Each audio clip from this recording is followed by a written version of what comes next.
Hamdan kasiran wa syukran lillah. Ulang. Assalamualaikum warahmatullahi wabarakatuh. Waalaikumsalam warahmatullahi wabarakatuh. Kami adalah mahasiswa dari Universitas Pamulang semester 1.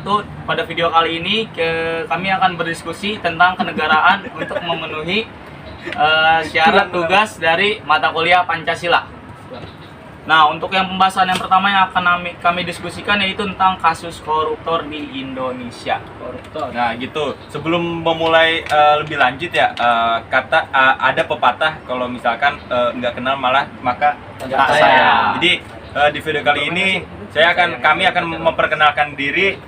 Sebelumnya dari saya Fatir Muhammad Nur dan teman saya Yayal Sofyan. Saya Muhammad Ragil. Saya Aditya Putra Saya Pratama. Fajar Maulana Yusuf. Saya Yosua Mangaratwa Simatupang. Dan kami adalah Unpal. Apa Bang Hayat? Oke, baik. Pembahasan pertama tentang korupsi akan kami Indonesia. mulai. Nah, jadi kasus korupsi pertama yang bakal kita bahas itu tentang kasus korupsi yang baru-baru inilah, baru tahun kemarin tentang Covid, yaitu kasus korupsi bansos Dana bansos. oleh Kementerian Kesehatan kita sendiri. Wah, itu Parah sih. parah Julian banget. Itu Batubara. bansos berapa ini tuh jumlahnya korupsinya? Untuk jumlahnya itu 6,8 triliun ya. enggak, untuk bansos itu kan sekitar 6,8 triliun. Nah, yang dikorupsi itu sekitar 20,8 miliar. Bos. Nah, itu kalau dibeliin sembako bisa sebanyak apa? Iya. Oke. Parah sih. Itu mah buat beli rumah juga bisa kali ya. Dapat berapa rumah? Ya bukan rumah doang itu ya kan. Ya lu bayangin aja lah kalau misalkan disembakoin itu 20,8 Jadi, miliar itu.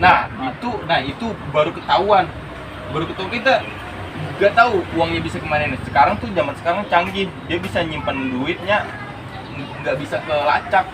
Misalkan duit kemana, dia naro saham atau mana, kita nggak tahu. Iya. Itu kan dia diketahui karena tunai atau apa kan. Nah, makanya itu sekarang kalau misalnya tentang korupsi, sekarang korupsi zaman sekarang udah pada pinter-pinter banget naruh duit kan gitu. Tapi menurut gua ini buat kasus korupsi dana bansos ini kayak gimana ya?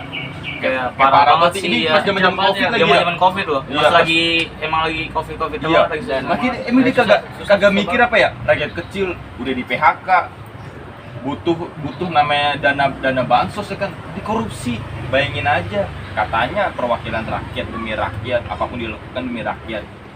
Tapi kok diwakilin kan bener juga sih gitu. Diwakilin. Cuman tolonglah hati nuraninya gitu kan. Ini orang-orang korupsi nih ya. Emang di negara ini kayak kacau banget sih sekarang nih. Korupsi udah di mana-mana. Hukum keadilan juga Ya kayak gitulah. kayak gitulah. Ya, kita sebagai anak muda ya melihat negara ini kayak sedih aja gitu. Gimana zaman dulu para pahlawan memperjuangkan kemerdekaan, sekarang hancur dengan kepentingan pribadi gitu kan. Semua rusak dengan ulah-ulah yang ingin Kaya diri sendiri. benar menguasai dirinya, memiliki jabatan yang tinggi, kekuasaan yang tinggi ya demi menguntungkan pribadi gitu. Padahal mereka tidak tahu dia tinggal di daerah Indonesia yang mana pahlawan zaman dulu tuh banyak lah memperjuangkan, tumpah darah gitu.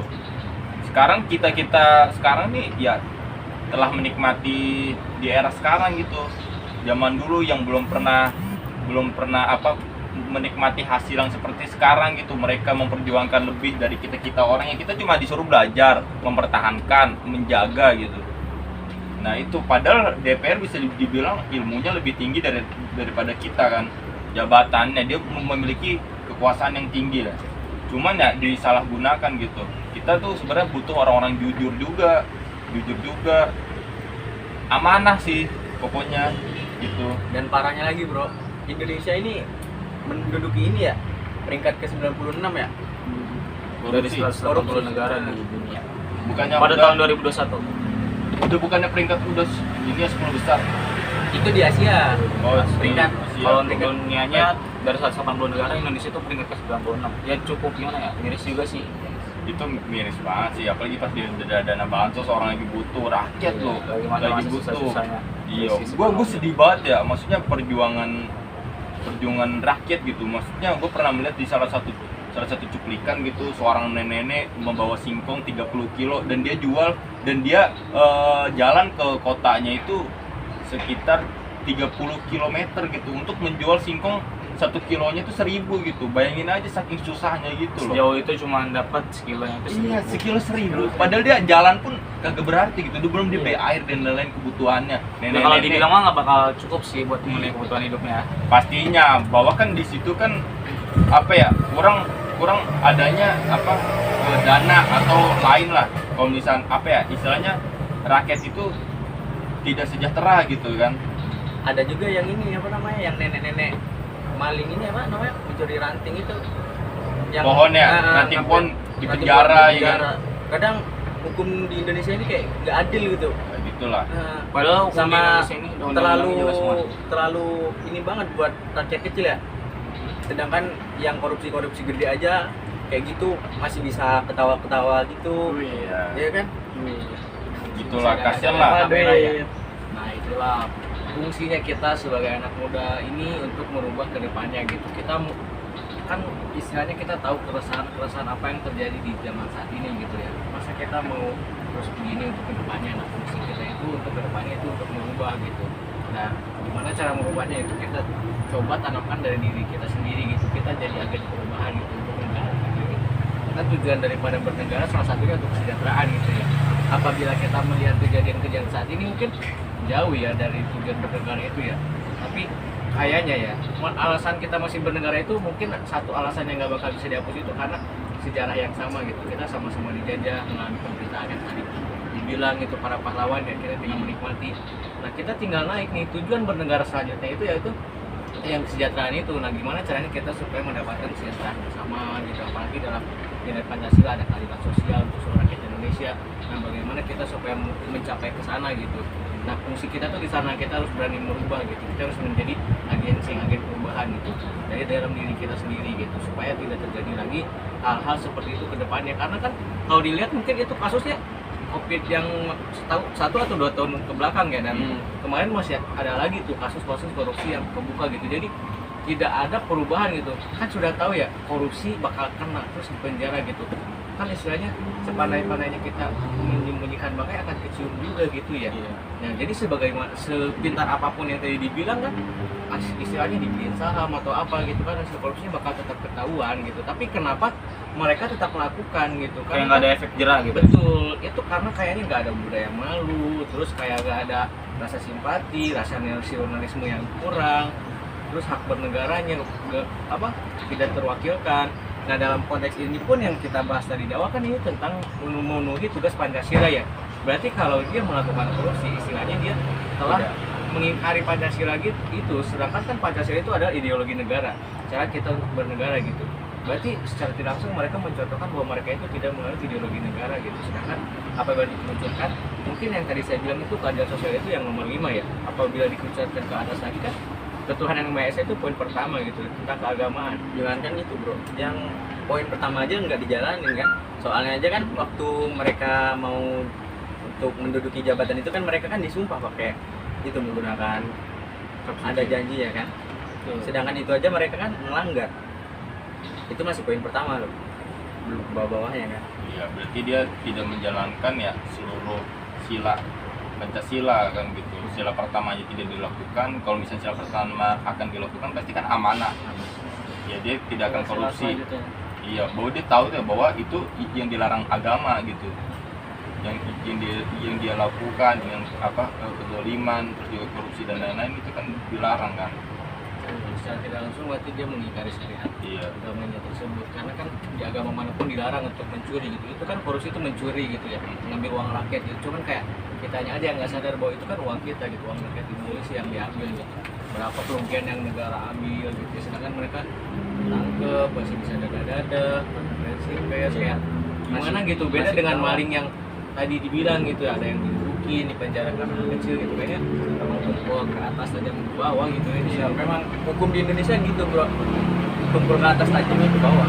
Tapi bener juga yang lu dikatakan ya, mulai dari kita masing-masing lah, dari apa ya, dari masyarakatnya sendiri lah, bahwa masyarakat sendiri juga dari segi adab perlakuan juga masih buruk. Contohnya dari hal yang kecil yang masih buang sampah sembarangan dan lain-lain. Ketika banjir ya disalahkan gubernur dan lain. Padahal kan itu salah satu musibah juga ya kan. Kalau misalnya kita telusuri itu karena faktornya karena sampah gitu. Sampahnya pada buang di kali gitu. Ya emang harus dari perbaiki Dari diri sendiri. dari diri sendiri. Mulai dari diri sendiri Iya. lah. Kalau misalnya kita tidak bisa merubah yang atasan yang menjadi lebih baik, ya kita ubah diri kita sendiri dulu. Kalau bukan kita siapa lagi?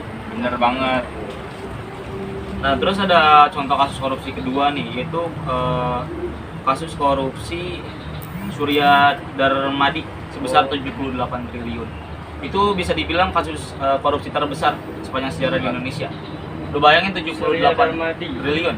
Sebanyak apa itu uangnya? Enggak, masalahnya kok bisa dia korupsi sebesar Sebanyak itu tapi tidak ketahuan. Nah, itu dia. berarti kan yang main kan bukan satu orang doang dong. Berarti ada orang dalam Ada orang juga dalam. main. banyak berarti. Banyak tuh. Itu Iya. uang gede banget tuh. Pasti dari atasan, dari bawahan juga dapat dong. 78 triliun bisa dong buat ini bayar utang negara. Ya. Daripada Itu benar-benar ngerugiin negara banget sih. Ya itu angka yang Fantastis banget. fantastis banget. 78 triliun kan sama ya berapa tuh?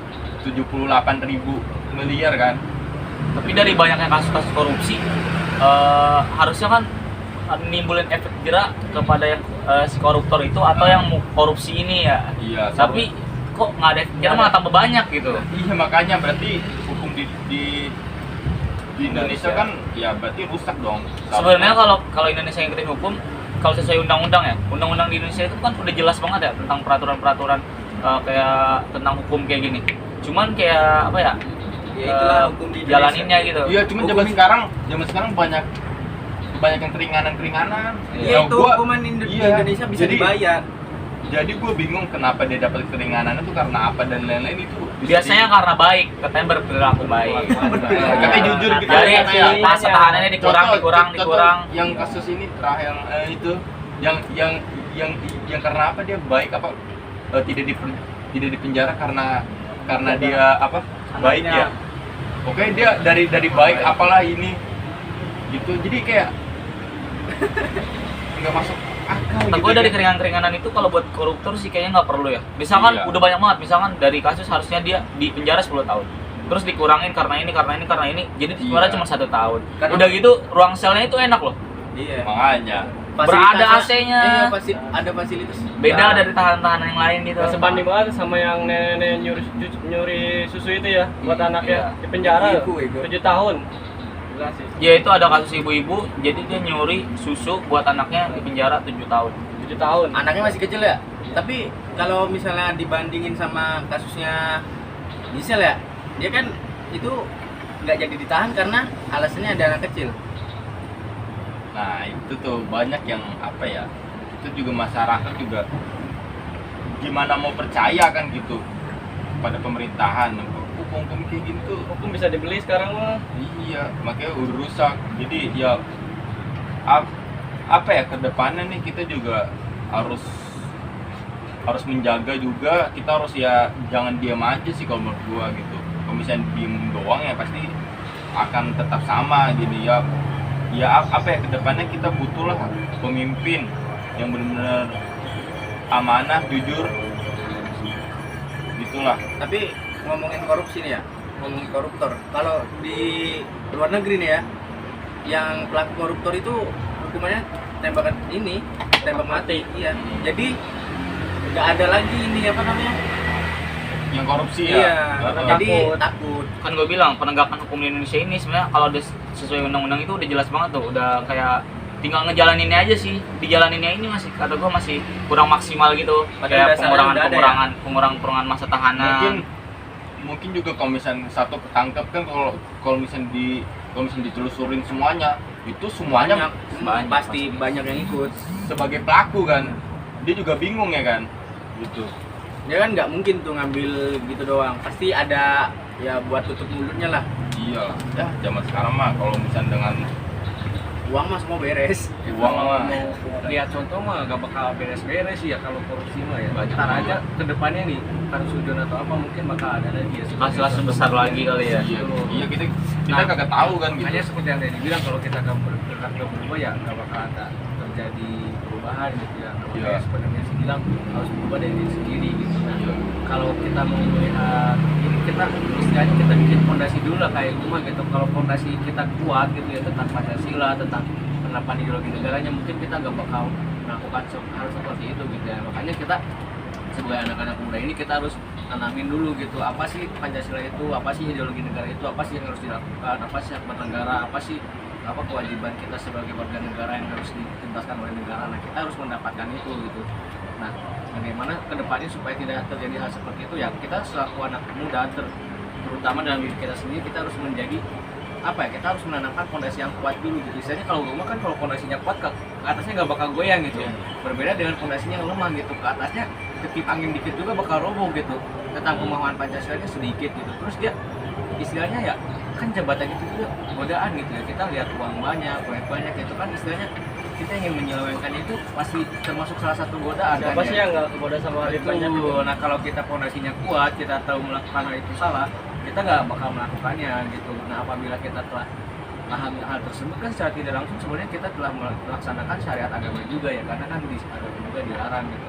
Nah, oleh karena itu mari kita sebagai anak-anak muda, mari kita berusaha supaya tidak terjadi hal lagi ke depannya, hal-hal tersebut gitu ya.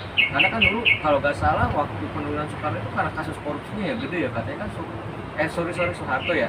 Soeharto itu kan katanya korupsinya paling gede ya. Yang krisis moneter itu ya? Tuh, katanya diturunkan karena korupsi dan lain-lain. Tapi setelah revolusi tersebut, apakah korupsi hilang? Enggak, Malah kan nambah tuh cucu-cucunya. kan ke cucunya, maksudnya ke Iya, maksudnya Indonesia. iya. Nah, Ya ke bawah-bawah lah ibaratnya. Nah, masih ada gitu. Terus tujuan daripada yang dulu 98 itu buat apa gitu? Kalau korupsi tersebut masih jadi budaya kita gitu, maksudnya. Udah istilahnya jadi kayak habit sih. budaya, iya, Rahasia betul, jadi umum itu. Udah jadi kebiasaan. Nah, makanya kita harus menanamkan fondasi yang kuatnya Pancasila, kita harus menanamkan budaya yang baru gitu. Pokoknya hal-hal yang bisa menjauhkan dari kita melakukan hal tersebut itu harus ditanamkan dalam diri kita sejak dini gitu. Mungkin ya manusia itu plus minus ya. Dua hal yang tidak bisa dipisahkan. Plus minus itu gak bisa dipisahin. Dalam diri manusia pasti ada hal negatif gitu, dan godaan-godaan yang kayak tadi gitu. Kita melihat uang banyak pasti tergiur gitu.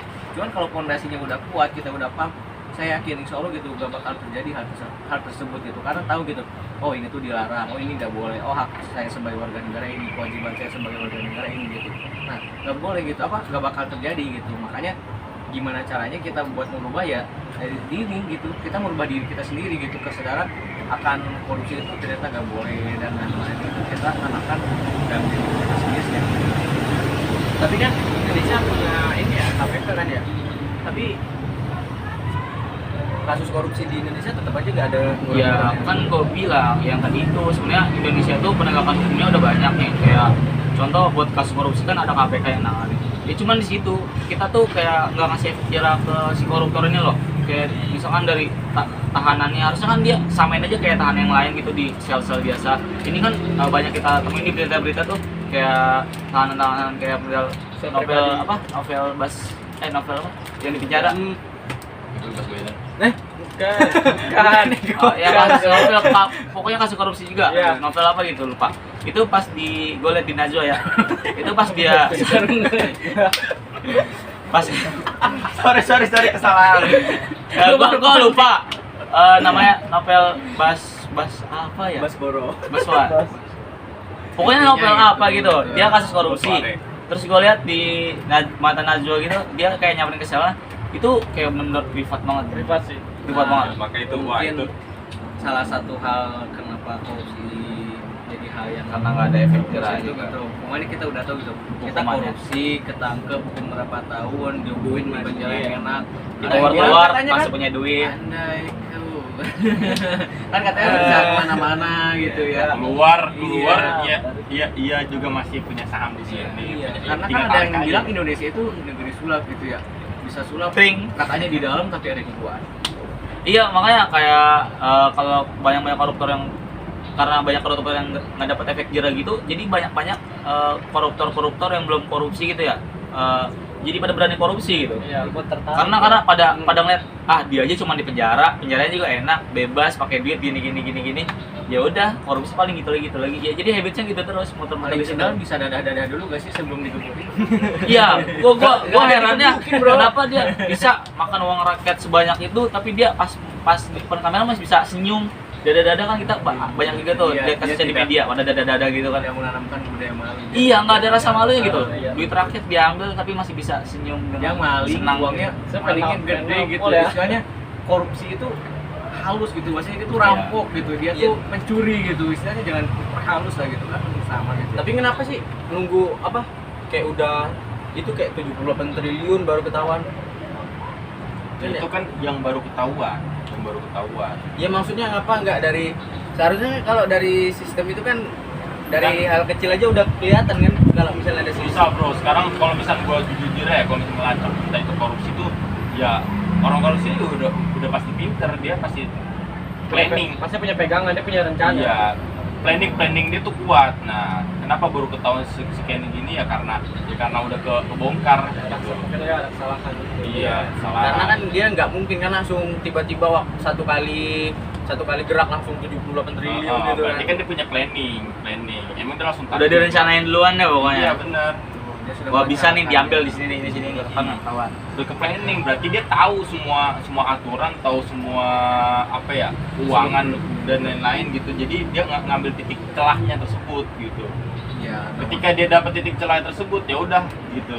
Nah, makanya baru ketahuan kan seperti yang tadi saya bilang ya, sepandai-pandai kita menyembunyikan makanya bakal tercuri juga. Istilahnya dia tuh pandai untuk menyembunyikan hal tersebut gitu. Makanya baru ketahuan tuh kadang yang namanya manusia kan kadang kita pun tidak lepas dari kesalahan gitu ya. Nah mungkin penyidik pun banyak kasusnya ya di Indonesia itu bukan hal tersebut ya. Nah mungkin dia itu pandai untuk menyembunyikan, tapi sepandai-pandai dia menyembunyikan bakal tercium juga gitu kan, bakal ketahuan yang akhirnya kan membongkar lah dia korupsi sebesar 78 triliun ya dan baru gitu kan. Itulah sebenarnya kejahatan itu apa ya, misalnya lu mau sepintar apapun melakukan kejahatan tersebut bakalan ketahuan gitu. Dan walaupun nggak ketahuan ya, kalau misalkan dia punya iman gitu ya, kalau mau menerapkan Pancasila nomor 1 dia tuh nanti bakal malu, bakal mikir sendiri gitu, bakal misalnya apa yang dia perbuat gitu. Jadi intinya itu kasus korupsi di Indonesia itu bakal bisa hilang gitu kalau si koruptor ini dapat efek jerak. Penegakan hukumnya benar-benar buat kasus korupsi ini ya lebih ditegakin lagi gitu sesuai undang-undang gitu. Nggak ada pengurangan tahanan karena sikap baik lah atau apalah, pokoknya biar dikasih efek jerak untuk calon-calon koruptor biar nggak berani buat korupsi di Indonesia lagi. Kamu dari dirinya sendiri. Terus kayak harus sesuai ideologi Pancasila yang tadi bilang Yayan. Jadi intinya gitu sih. Nah terus yang terakhir itu ada kasus tentang kenaikan BBM yang baru-baru ini nih. Gimana ya? Iya. Iya. Menurut lu pada lu apa ya, setuju nggak sih kenaikan BBM gitu? Bentar, kenaikan BBM itu kan katanya diisuin dari tanggal 30 Agustus ya. 30 Agustus 2022. Tapi nggak jadi kan Nggak katanya. jadi. Itu orang-orang udah pada ngantri semua di Ngantri. pom. Tapi prank. Iya, ternyata di prank. Tanggal 1 September itu masih belum. belum Tapi tiba-tiba tanggal 3 3 September baru. iya. Langsung naik secara drastis gitu. naiknya Gimana? bukannya Ya. 1000 ini langsung Ya. 3.000, 10.000. Kayak contohnya Pertalite dari 7.500 jadi 10.000. 7.600 bro. Oh ya, 7.500 jadi 10.000. Itu kan gede banget kan ya, 2400-an kan naiknya ya. Ya kita ya untuk masyarakat menengah ke bawah itu kaget lah dan sangat berat lah. Ya kayak ojol, supir Ojol, angkot. Itu berasa banget buat Iya, mereka itu itu. pasti berasa banget. Ya jangan kan buat mereka lah, buat kita aja udah termasuk berasa gitu ya. Pribadi pun kerasa ya, kalau Iya. yang buat bensin mungkin 20.000 cukup Iya, seminggu, mungkin seminggu. bakal Jadi bertambah gitu bisa ya pengeluarannya gitu. 70 atau 80 Mungkin ribu. bukan kasus ya, tapi tentang kebijakan Iya. pemerintah ya. Iya, seharusnya sih Tetap, nah, kalau misalnya demi apa kesejahteraan rakyat kan nggak ada itu namanya kenaikan gitu kan. Nah tapi di sisi lain nih BBM ini punya pro kontra, Fir. Ada yang pro, ada yang kontra. Kalau pro-nya ini tentang karena kelangkaan minyak bumi. Jadi mau nggak mau pemerintah harus naikin. Yang kontranya itu yang karena yang tadi kayak buat orang menengah ke bawah gitu. Tapi ada juga katanya isunya nih ya, gue pernah baca nih, katanya itu buat ngebantu buat bayar utang negara. Ya iya, emang kan buat masuk APBN, Iya, negara. tapi- semoga aja nggak dikorupsi lah. Biar APBN tuh nggak ngurangin terus gitu karena kasus Iya. korupsi. Ya. Ciao. Ini istilahnya kita membantu negara untuk melunasi hutang. Iya. Sedangkan yang di atasnya diambil-ambilin gitu ya. Jadi gimana ini? Kita mau Iya. menuntut Kita pajak kita bantu buat ya. Iya, Dia ambil jadi- banyak, di atas dikorupsi gitu. Oh, mungkin sebagai upah. Lupa. Tapi kan udah dapat dari gaji. Iya. Gajinya Gaji juga tinggi. gede. Gajinya gak gede, tunjangannya yang banyak. Iya. Gajinya mah ya 2 digit. iya. Tunjangannya itu sampai ratusan juta ada sih Sampai 3 digit lah. Jadi kasus BBM ini banyak banget pro kontranya. Kayak dari kenaikannya yang cukup signifikan sih, dari kayak subsidi yang 7.600 naik 10.000 itu kan lumayan kayak gede banget gitu ya. Biasanya kan naik 8.000, kalau nggak 8.500. Kayak zaman SBY ya, yang isu mau naik BBM aja itu sangat-sangat heboh banget kan demo ya. Sekarang juga heboh sih, cuman kayak nggak digubris gitu sama pemerintah. Tapi yang dulu waktu zaman Pak SBY demo kayaknya sekarang sepi banget ya, gak ada yang demo kan? Iya. Kayaknya Padahal naiknya dikit ya waktu itu ya. iya itu Cuma dikit aja 500 perak kalau nggak salah. Sebenarnya gitu. Dikit banget ya. Bahkan sekarang itu bukan naik, itu loncat jatuhnya ya. Berkali-kali lipat dari Iya, zaman gitu. SBY. Bukan dari 7.600 ke 8.000. Kan itu saya ke 400 ya, ke 8.500. Iya. Step by step itu, ini dari 7.600 ke 10.000 gitu kan. Langsung berapa ribu lah ya tuh. Betul, hampir 2.400 per Iya. kebijakan itu kayak loncat gitu. Kebijakan itu nah mungkin saya Pertama. kurang tahu juga Iya ya. semuanya. Semua BBM naik gitu. Semua BBM Solar juga iya. Solar. yang 100% ya menyebabkan berarti ya. hal tersebut naik secara keseluruhan itu apa sih masa sebenarnya gitu, kenapa kalau misalkan kebaikan itu kenapa nggak berani mengungkapkan gitu, ada yang demo coba diajak berdiskusi coba bilang kebaikannya gitu. Misalnya kan kita tuh punya perwakilan gitu ya, mereka mewakili kita gitu, terus kalau aspirasi kita tidak sampai ke ada jabatan di atas, terus mereka mewakili siapa gitu istilahnya gitu. Kalau memang misalkan mereka nggak bisa mewakili kita ya seenggaknya mungkin yang demo itu yang para ketua-ketuanya mungkin ya yang tahu aspirasinya, terus tujuan demo itu apa, diajak ngobrol lagi. Kayak dulu kan pernah tuh kasus diajak ngobrol yang BM dari mana gitu, kampus-kampus yang bahkan sempat masuk ke acara TV diajak ngobrol, tapi bukan yang diajak ngobrol, kita sama-sama gitu mencari ya gimana kita enak gitu ya. Kalau memang tujuannya baik gitu, jangan di demo depan misalkan Senayan gitu ya, tapi gak ada yang nyamperin gitu, tapi setelah di wawancara masuk ke sana, ada yang bikin channel YouTube ini diwawancara tujuannya baik ini, kenapa nggak mau menjelaskan gitu kalau tujuannya baik gitu, dan mengesahkan itu kadang yang tadi BBM mengesahkannya dadakan gitu ya, katanya tanggal 30 Agustus, tahunya tanggal 3 September jadinya. Terus yang waktu undang-undang RKUHP ya kalau nggak salah ya, itu malam-malam ngesahinnya, kenapa gitu Iya, harus tengah malam. masyarakat nggak tahu gitu. Nah itu ada apa gitu, apakah ada kepentingan pemanggilan pribadi lah, atau ya. apa gitu. Nah kalau misalkan Tanda tanya. Itu iya, kalau misalkan mereka naik atas kepentingan pribadi ya itu mungkin akan terjadi korupsi, keamanan dan lain-lain gitu ya. Tapi kalau mereka niatnya memang untuk negara gitu, nasionalisme mereka tinggi, kan harusnya mereka untuk udah sadar gitu, mereka ingin menghibahkan diri mereka gitu, masyarakat gitu. Makanya nanti sih sebenarnya dari diri kita sendiri sih, soalnya susah kalau kita mau merubah orang lain tuh dari hal kecil pun kita mau ngasih tahu segimana pun ya itu mungkin tujuan mereka ya. Tapi kita sadar juga ya, tujuan mereka untuk mencapai di atas itu kan membutuhkan modal yang gede gitu. Kalau misalkan mereka untuk nasionalisme, berarti kan mereka istilahnya sedekah untuk negara gitu ya. Mereka udah istilahnya mau naik untuk memajukan peraturan negara gitu ya, tatanan negara yang lebih baik gitu, mau menyampaikan aspirasi rakyat yang baik gitu ya.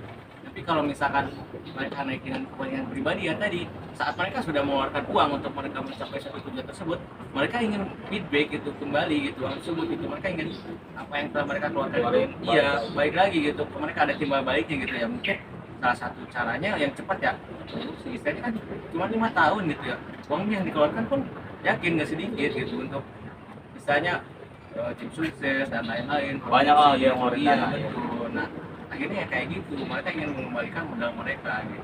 Padahal dari segi gaji tunjangan itu udah banyak gitu istilahnya ya, tapi kenapa mereka tetap melakukan itu, karena mereka punya kepentingan lain menurut saya gitu. Dan ya tadi gak ada rasa ngabur, rakus lah intinya gitu ya, dalam dirinya itu pasti susah gitu ya kalau menjadi atas saya yang tidak diterapkan gitu. Nah, kalau misalkan mereka benar untuk mesejahterakan rakyat itu mewakili rakyat, saat tahu nih keresahan masyarakat ini kayak yang dicontohkan salah satu parpol, mereka langsung opt out gitu dari sidang tahapan itu gitu, menolak untuk kenaikan BBM tersebut gitu. Nah mungkin masih ada yang mewakili rakyat, tapi yang lain mewakili siapa gitu. Tapi ada sih yang ini apa namanya? Yang ingin dari anggota DPR kayaknya, kalau nggak salah nih, gue pernah lihat. Dia pingin ngungkapin dari aspirasi rakyat, tapi mungkin dimatiin. Ada lihat nggak? Siapa itu yang matiin? Itu sih. Dimatiin atau mati sendiri? Gak tahu ya itu ya. Ini Goib itu goib. Kalau yang gue dengar itu kan mic itu dimatiin oleh ketua DPR-nya. Siapa ketua DPR? Ibu Puan Maharani. Nah jadi katanya tuh kalau menurut klarifikasi itu karena mic di DPR itu jadi cuma bisa hidup satu. Jadi kalau satu suara ngomong, yang mic satu lagi mati. Jadi mungkin kalau kita sebenarnya kayak si itu tuh waktunya udah dikasih waktu banyak gitu ya buat ngomong. Nah jadi nggak mau gantian nih. Jadi mau nggak mau micnya dimatiin biar mic satu lagi bisa hidup. Katanya sih begitu. Katanya ya. Tapi kan kayaknya dia baru mau mulai ngomong gitu. Ya, Kenapa nggak tahu. dimatiinnya di saat-saat yang kayak Dia mau mengungkapkan yang ada keresahan warga ini di masyarakat gitu. ya Allah. jadi apa kesimpulannya? Kesimpulannya ya kita harus memperbaiki dari diri ya. Diri kita sendiri. Sekarang kita terapkan Dari diri kita sendiri. tentang ideologi negara Pancasila ini kita terapkan gitu supaya nanti kalau misalkan kita nggak tahu 10 atau 5 atau 10 tahun ke depannya kita ini siapa gitu. Siapa tahu jadi presiden. siapa tahu kan nggak ada yang tahu gitu ya. Tapi kalau misalkan kita tidak menerapkan ideologi Pancasila ini, jadi presiden itu jadi apapun ya nggak bakal sesuai gitu kan, kayak yang tadi dibilang ya, sudah dibahas banyak kasus A, banyak kasus B tentang kebijakan, tentang kasus korupsi gitu ya. Itu kan ada plus minus ya sebenarnya, nggak bisa dipisahkan gitu. Saat mungkin berat juga ya untuk mengambil keputusan hal tersebut gitu ya, tapi kalau diimbangi gitu ya dengan istilahnya dengan perhitungan yang baik, terus berani menyampaikan ke masyarakat ini tuh karena apa dengan kejujuran gitu ya, mungkin masyarakat tuh akan menerima gitu ya, mungkin akan mengerti kenapa lonjakan tersebut terjadi gitu ya.